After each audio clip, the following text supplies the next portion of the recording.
Maganda na po minamahal ng mga magulang at kapatid sa channel na to kung saan sinasagot ng Diyos sa mga katanungan sa puso't isip natin sa pamamagitan po ng salita niya, Biblia. So may pag-uusapan po natin ay tungkol po sa ginagawa po ng maraming tao sa buong mundo. Mabagat natin paksa, ano ang ibig sabihin ng sodomy? Ang ibig sabihin po ng sodomy sa Webster's Dictionary ay pakipagtalik sa kapwa lalaki, kapwa babae, o sa hayop sa magitan ng bibig, puwet, at iba pa. Ganito rin dinidefine ng Biblia ang salitang sodomy.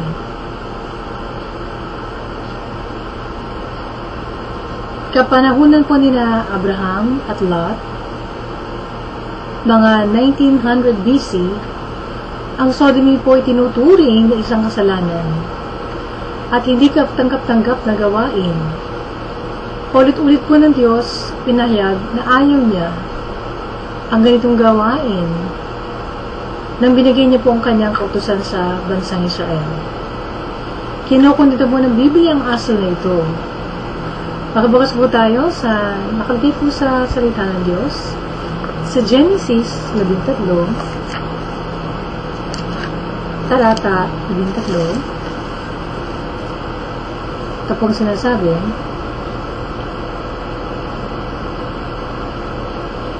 ang mga tao sa Sodom ay talamak na makasalanan at labis sa pagkakasala nila laban sa Panginoon. Ayun. So, ano ba yung kasalanan po ng Sodom?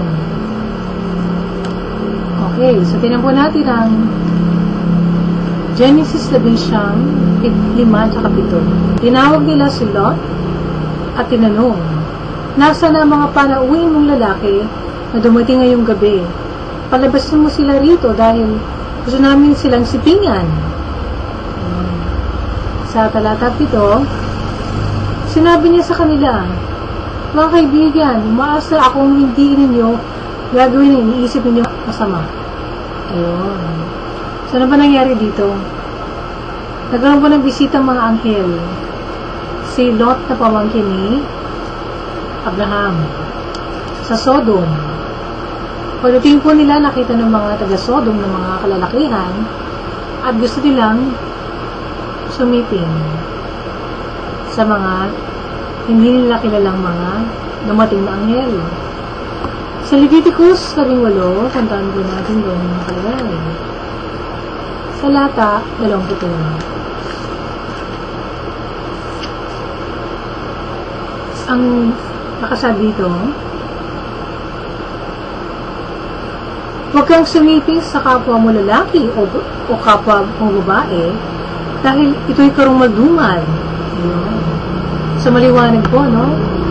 Kailangan po ba na ng interpretation? Hindi na po. Tama. So, sa Kabanata 20, talata 13. Ito po naman ang nakalagay.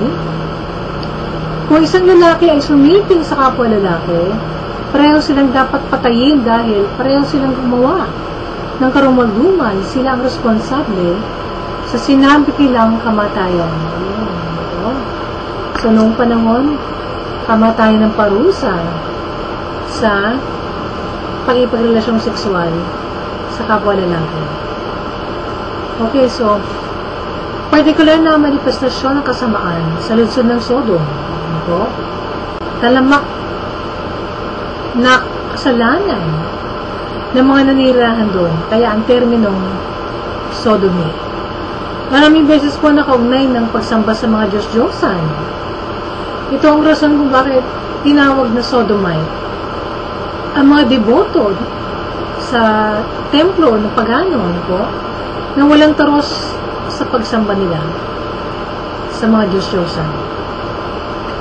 Buksan po natin ang nakasulat po sa Deuteronomy 23. Bukas din po kayo para mabasa nyo rin. Okay. Talata 17. Walang salita lalaki man babae na magbebenta ng kanyang katawan bilang pagsamba sa mga Diyos-Diyosan sa templo. Yun, po. Yung mga nung panahon, mayroong mga tinatawag na temple prostitutes. Sa unang hari, usan po natin, Kabanata 14, 24.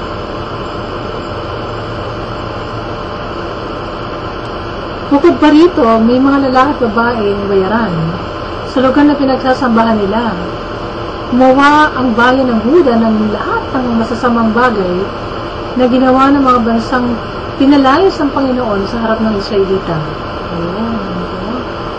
So, ginawa rin nila yung mga ginagawa ng ibang bansa ng mga pagano.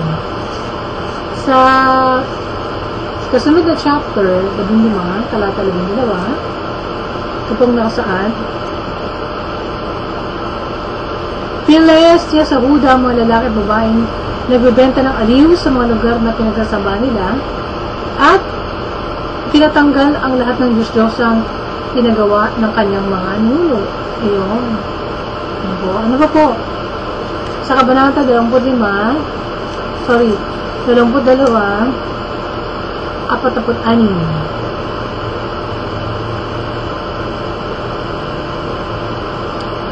Okay, so ito pong sinasabi,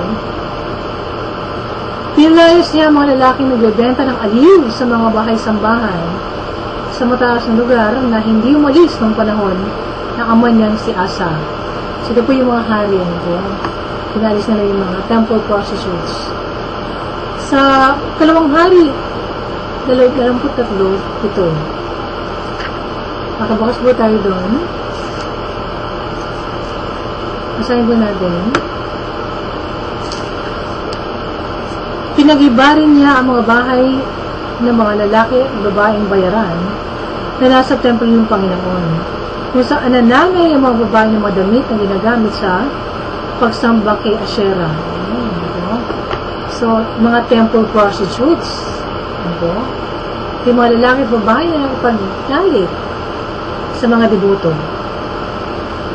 So, bagamat pinapayagan at hinihimok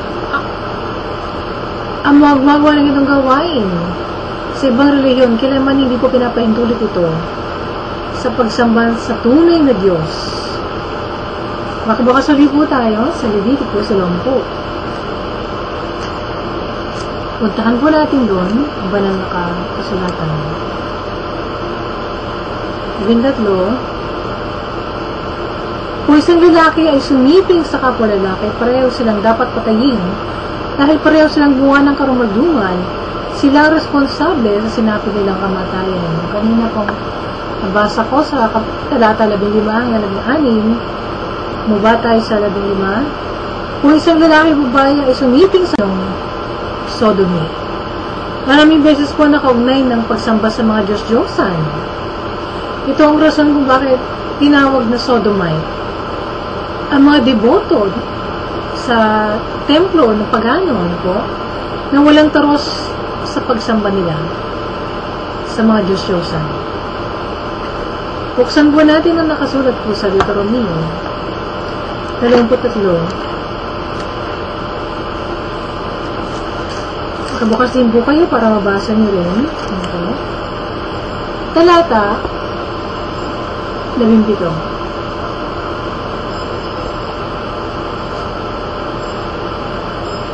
Walang Israelita, lalaki man babae,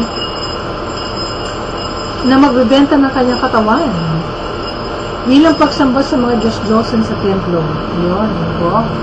Yung mga nung panahon, mayroong mga tinatawag na temple prostitutes. Sa unang hari, usan po natin, Kabanata 14, 24. Bukod pa rito, may mga lalaki at babaeng bayaran sa lugar na pinagsasambahan nila. Gumawa ang bayan ng Huda ng lahat ng masasamang bagay na ginawa ng mga bansang pinalayas ng Panginoon sa harap ng Israelita. So, ginawa rin nila yung mga ginagawa ng ibang bansa ng mga pagano. Sa kasunod na chapter, 15, talata 12, Ito pong nakasaad. Pinilayas niya sa Huda ang mga lalaki at babaeng nagbebenta ng aliw sa mga lugar na pinagsasamba nila at tinatanggal ang lahat ng Diyos-Diyosang pinagawa ng kanyang mga nuno. Ayun. Ano ba po? Sa Kabanata 25, 22, 46.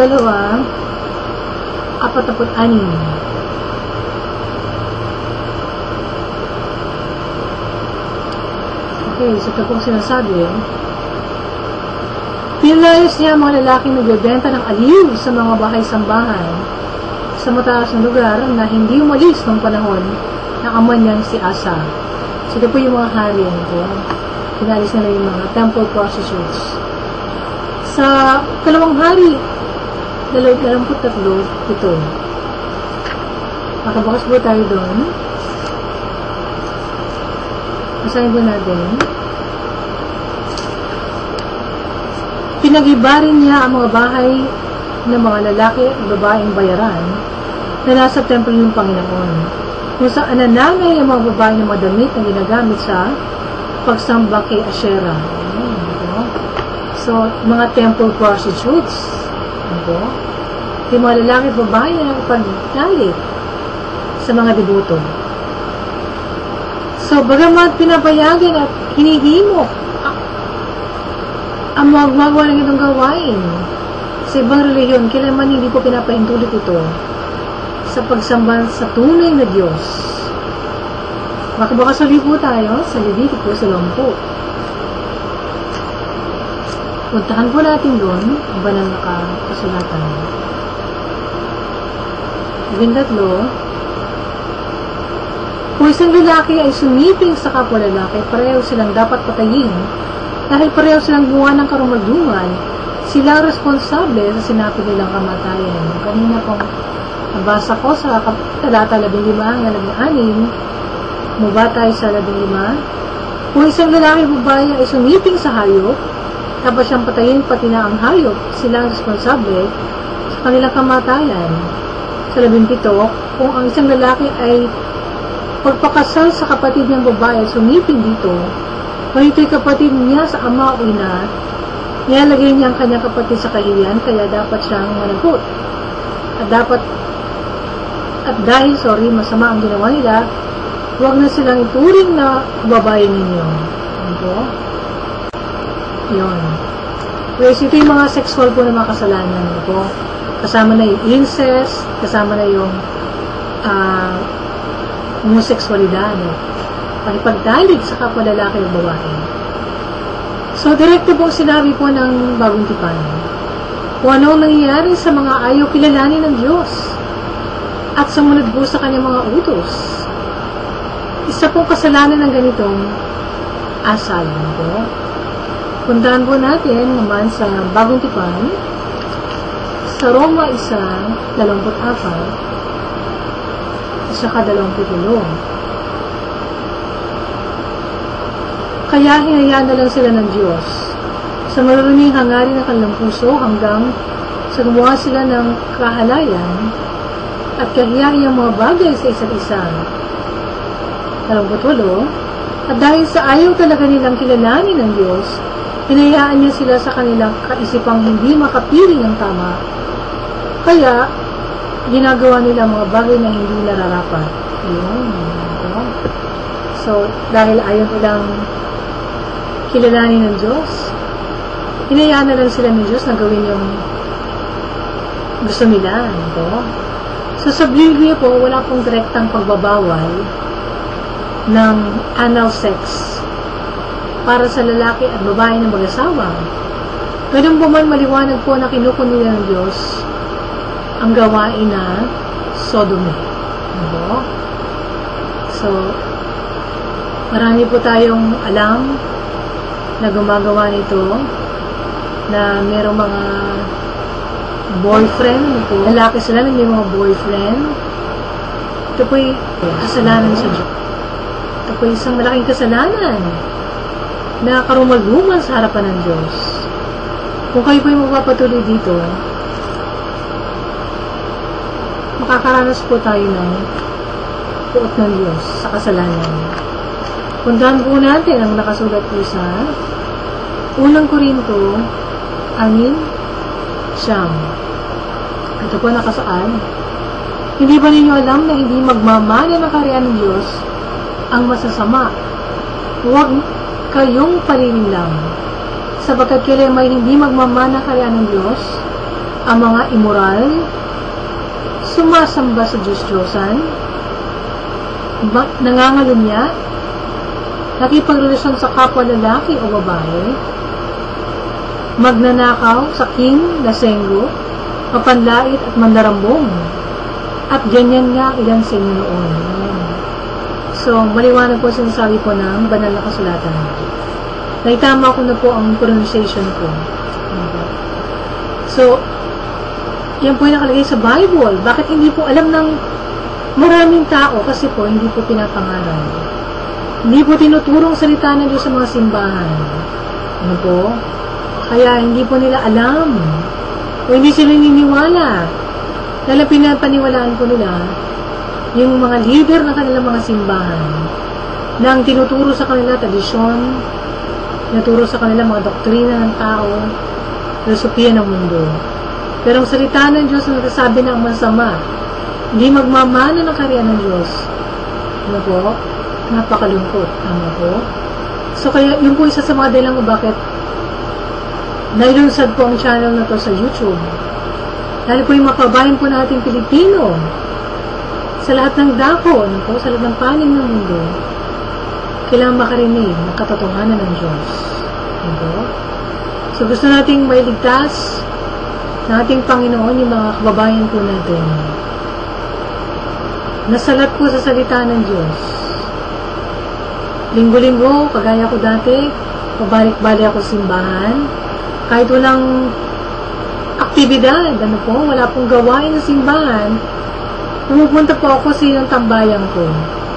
Pinakala ko nandun ang Diyos, wala pa doon ng Diyos dahil hindi pinapangaral ang kanyang salita. Tama po?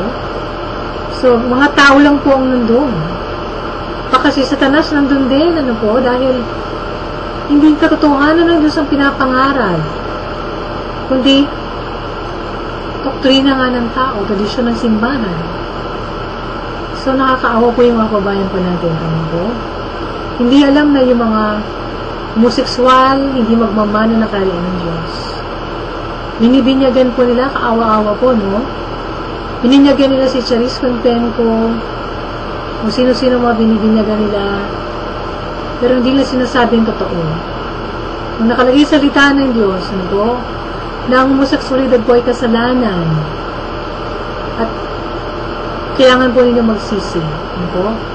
180 degrees turn. So, huwag po nating sabihin na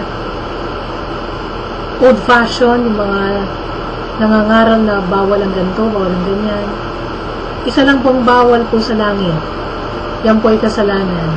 Hindi po gumawa ng Diyos ng LGBT. Ano po ang ginawa niyo po? Lalaki at babae lang. Ano po?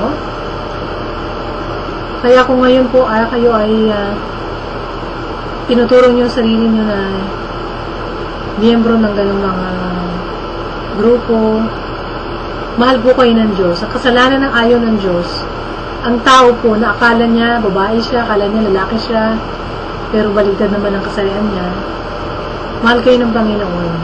Kubay kayo po'y binuhulag ng kaaway po ng ating kaluluwa na si Satanas, na merong mga talagang pinanganak sa mundo ng mga gay at lesbian. Yan po ay kasinungalingan. Ano po? Buksan po ninyo ang salita ng Diyos. Ito po ang manual para sa mga tao na magulong buhay, sirang buhay, kailangang maayos ng Panginoon. Ano po?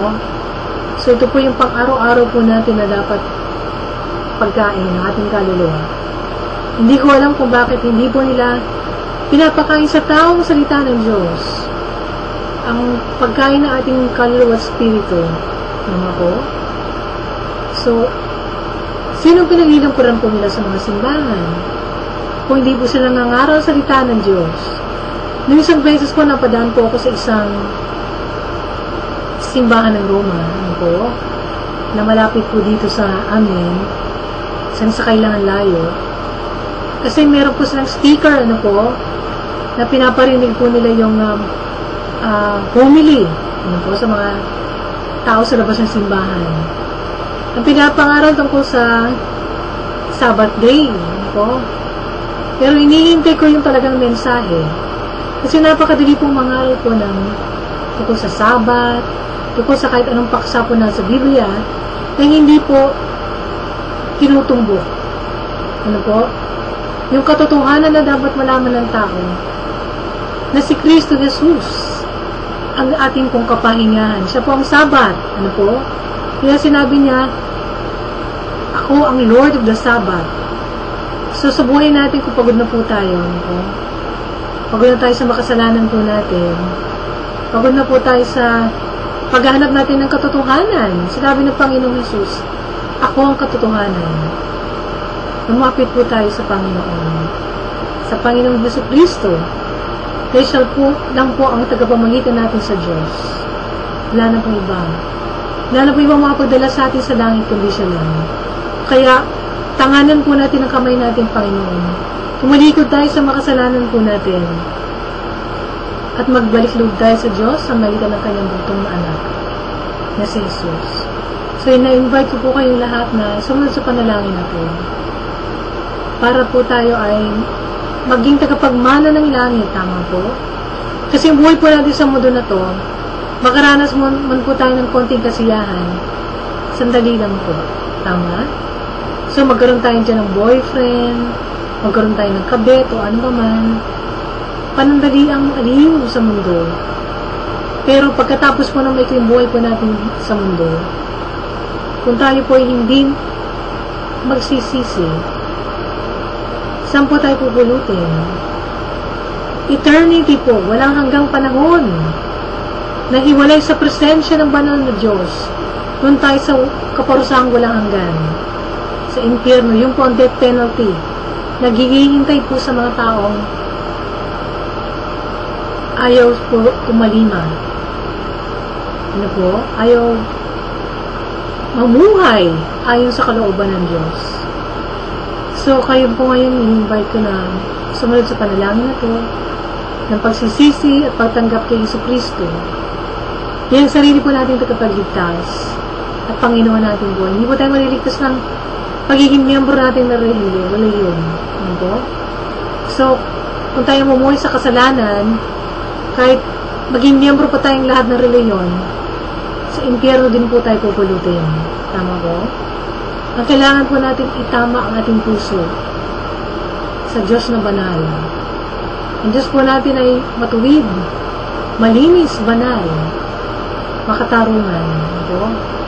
So, hindi po siya makatiis tumingin sa kasalanan. So, kung tayo namumuhay sa kasalanan, hindi po tayo magiging katanggap-tanggap sa Diyos. So, yun po ating gawing ambisyon. Kung may ambisyon po kayo sa buhay, yun po yung makasama ang Diyos sa kanyang walang hanggang kahayaan. Sa piling po niya, yun po ang tunay na buhay po na dapat hanapin natin. Ang tunay na kaligayahan ay sa piling po ng Diyos na lumikha sa atin. So ngayon po, sumabay po kayo sa manalangin natin. Lord God, Panginoon, maraming salamat, Lord, sa salita niyo. Nasa inyong habag po narinig ko, Lord God, ang katotohanan.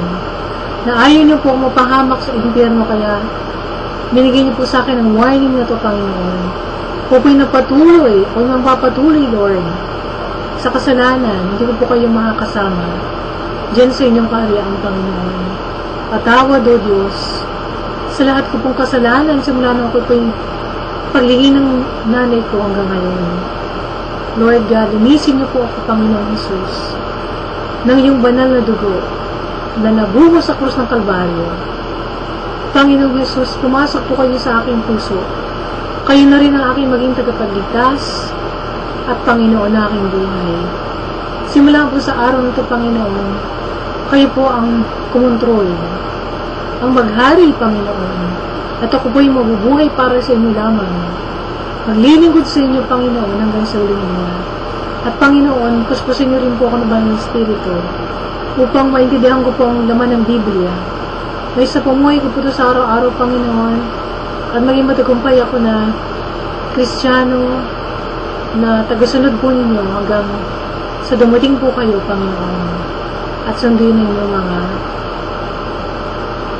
binabanal. Thank you, Lord God, sa lahat ng pinamin niyo pong maganda para sa akin, sa pag-ibig niyo po sa akin, Panginoon, na walang mali o Diyos. Salamat, Panginoon, sa lahat ng biyaya at pagpapala na inilaan niyo po sa akin. Ito aking dalangin sa matamis na pangalan ni Jesus. Amen.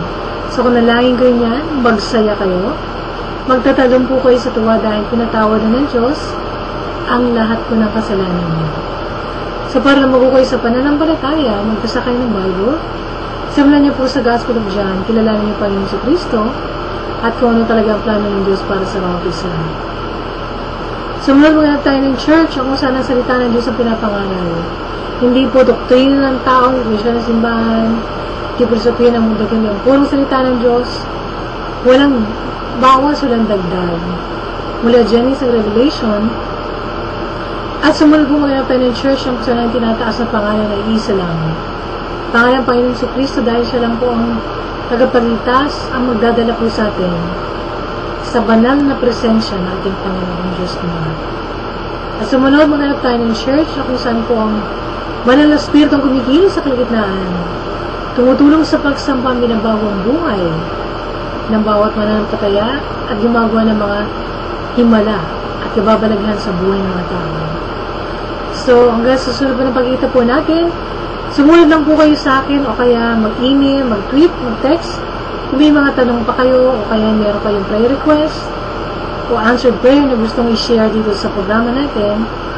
At kung kayo mo po hinilibo natin, Panginoon, na makiisa sa gawain natin ng pagligtas ng kaluluwa, welcome po yung tulong ng panalangin na tulong pinansyal.